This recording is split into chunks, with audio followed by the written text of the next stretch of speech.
Hey guys, welcome back to the channel here. So today, kind of a unique video. I'm doing something I've never done before, pointing out the flaws and making fun of and critiquing my most favorite car I've ever owned, this Tesla Model 3 long range. I've had this for about 13 months now, and after 13 months, after a full year, there are some things that I just do not like, some things that really annoy me, some other things that I wish were designed differently, and unless you buy one of these things and you've done a full deep dive into what the Model 3 is all about, there are some things you probably overlooked, some things you didn't even know about, some things you didn't even know to ask or to inquire about.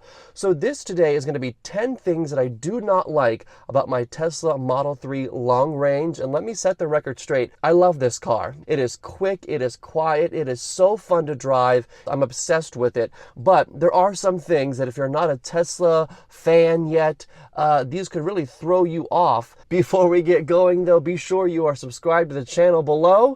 All right, let's get to number one. Number one, too minimalistic. I know Tesla prides itself on being a minimalistic type of brand and not being a cluttered car on the inside, but the only buttons on this thing, okay, up top here, the hazard light, and then the window controls and the door controls. So there and there, that is it. Everything else is in this center touchscreen. I think I want more buttons. I've come around after a year of loving this touchscreen and being, obsessed with it. I think now I want buttons, especially a button or a latch or a handle for that glove box. It's just insane. I want more buttons. Too minimalistic. Number two, the automatic windshield wipers. The system sucks, at least on my 2018. It reads rain when there's no rain on the windshield. When the rain is really coming down, they barely move. You have to constantly remind the system to turn on and prompt itself to move. The automatic windshield wipers in this car are not good at all. I've tried to have it recalibrated to no avail. You constantly have to change it and switch it from manual operation to auto operation. When you reverse sometimes for no reason, they go crazy back and forth. It just makes no sense. I don't like it at all. The automatic windshield wipers in my Tesla Model 3, big thumbs down. Number three, it's right above me. This massive sunroof, panoramic sunroof. I love how much light it lets in. I don't love that there is no sunshade. Again, it does kind of veil itself or shade itself or get darker whenever it is super bright, and it does block the sun a little bit.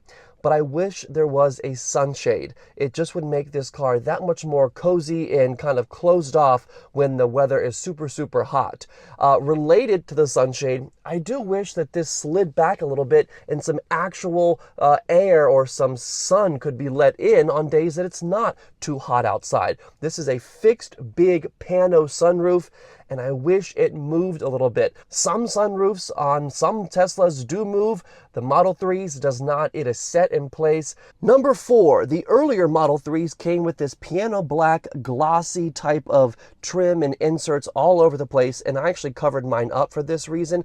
This black covering gets super fingerprinty. Look how oily and gross that looks, and I clean this at least once a week. It is impossible to keep clean and free of fingerprints and dirt and grime.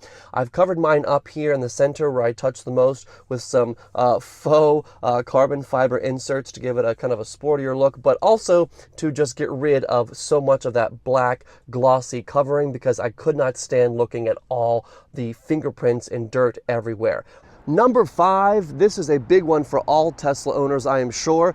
The car's system and software severely overestimates its estimated range. The car will tell you 275 miles of range up in the little battery section, and you in reality probably have 200 miles of range. A lot of other car companies that are making EVs have really gotten great at precisely estimating how much range is actually in that battery, kind of judging on how the driver has driven so far. And it's pretty accurate. Mustang Mach-E is pretty accurate. The Chevy Bolt is pretty accurate. All of Mercedes EQ EVs are pretty accurate. The Tesla, not so much at all. This company really has to do a better job about estimating real world driving range, because it's just not fun to see 275 and you go under projected range in your little energy app and you see 201 miles of range.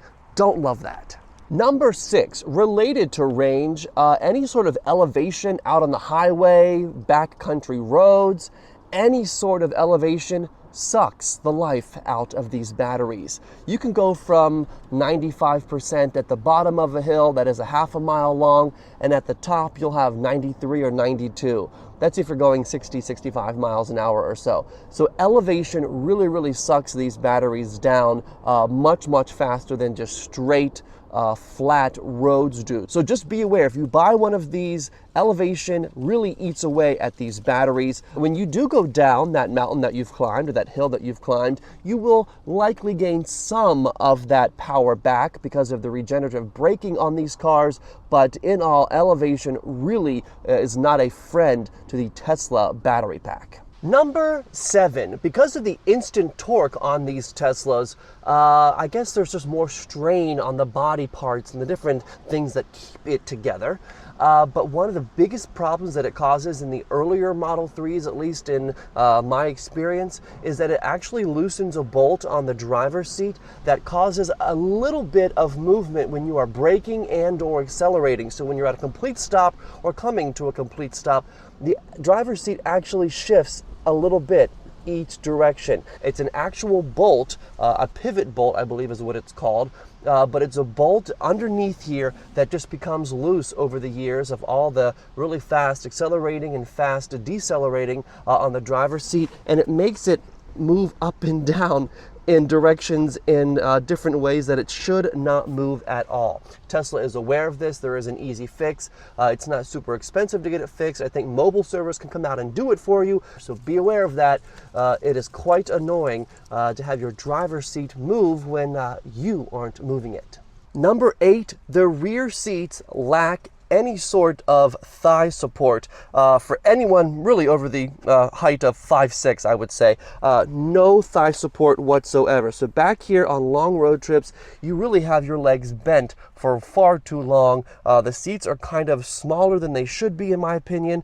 So if your rear seat's going to be used a lot, heads up, thigh support in the back, it's almost non-existent. Number 9, it's a combo all having to do with the entertainment system setup in this car.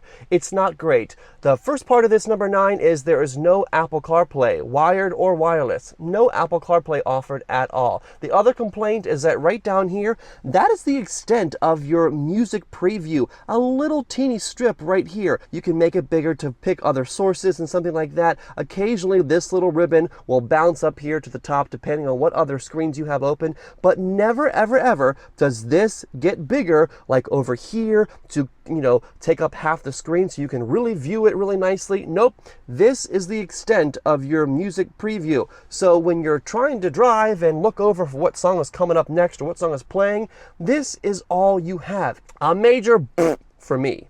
And number 10, these earlier model Teslas can be a little noisy out on the highway, especially at 65, 70, 75 miles an hour, because there is no double pane glass. The newer models, the refreshed ones, do have double pane glass, but mine right here, yeah, just one pane of glass. The car is a little bit noisy at highway speeds. I've put in some extra kind of liner here on the inside of my door. Let me show you, just to kind of get rid of the extra noise. I added some weather stripping down here to kind of deaden any of the noise from the wind and things. It's worked a little bit, but single pane glass on these earlier Tesla Model 3s.